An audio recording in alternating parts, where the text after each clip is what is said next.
Bonjour à tous. Bonjour à tous. De quoi parle-t-on aujourd'hui? Alors, on va parler de ce qui a marché, de ce qui n'a pas marché dans le potager. On va parler également de l'ail, la récolte de l'ail. Ouais. Et on va finir par une petite recette avec les légumes. Tout à fait. Après la pluie qu'on vient d'avoir, on va parler des eaux. Oui, on va parler des os, exactement. Allez, après le générique.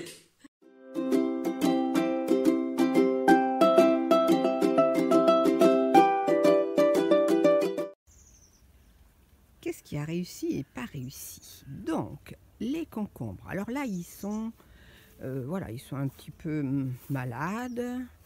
C'est normal, je pense, c'est la fin.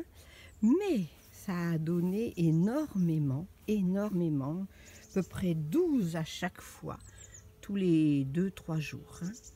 Les haricots verts, qui donnent toujours. Ça, c'est super. On les avait mis en décalé. Donc, ça marche. Les haricots rames. Vraiment, je suis super contente parce que ça donne, ça continue à donner et ça va toujours donner. Encore un petit temps. Donc là, aujourd'hui, voici la cueillette.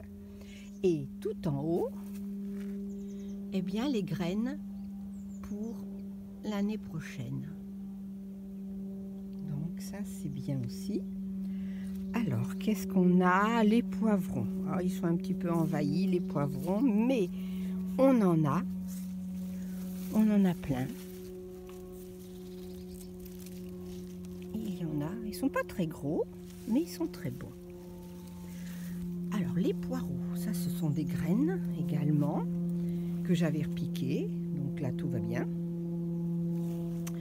La mâche, elle apparaît. Alors, on la voit ici, à cet endroit-là, mais il va falloir attendre encore parce que il va falloir désherber. Il y a plein de petites mauvaises herbes qui apparaissent. Les choux rouges qui ont fonctionné également. Donc là, c'est un qui a été coupé, plusieurs. Hein. Et les choux-fleurs. Alors, j'ai eu des problèmes avec les choux-fleurs parce que j'ai vu apparaître des chenilles. Mais alors, plein. Donc, je ne savais plus quoi faire. Et en fin de compte, eh bien, je les ai tués. Terrible. Je les ai écrasés. Et les feuilles vont mieux. Et le petit chou-fleur est à l'intérieur. Donc, bon, c'est pas une merveille, hein, mais enfin, c'est pas traité. Voilà. Qu'est-ce qu'il y a d'autre encore? Ah oui, les courgettes. Alors, les courgettes, elles sont superbes. C'est pareil. C'est un bon semis, ça, de courgettes. Alors, on va le voir apparaître là. Voici les courgettes. Donc ça a bien donné. Là, l'échalote, on a vu, c'est rentré. Et là, on est sur la salade qui est en train de tourner, là. Donc, on va avoir une belle pomme de salade. Voilà. Les betteraves rouges aussi. Les betteraves rouges qui tiennent bien. Oui, ça c'est joli. Donc j'en avais des roses un peu rayées et puis des rouges. Des rouges. Bien.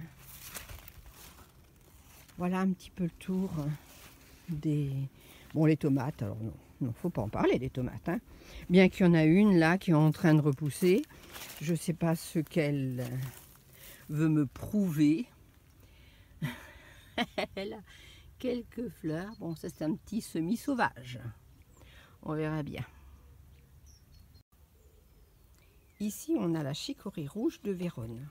Donc, elle a poussé. Elle a été semée en juillet, je crois bien, parmi les tomates qu'on a enlevées ensuite. Donc ça fait des grandes feuilles vertes bordées d'un centre rouge. On va laisser comme ça. Et puis l'hiver va passer. Et ensuite, les petites pommes qui vont se reformer au printemps, donc en février, par là, février-mars. Et c'est là que ça va te faire une petite pomme serrée rouge que l'on va pouvoir manger en salade. Voilà. Donc, il va falloir que j'espace un petit peu par contre, hein. Il y en a qui sont un peu serrés, donc il va falloir laisser bien peut-être entre 15 cm entre chaque. Les ailles ou les os sont cueillis, enfin sont ramassés. Alors pour cela, il faut attendre que les feuilles soient bien fanées.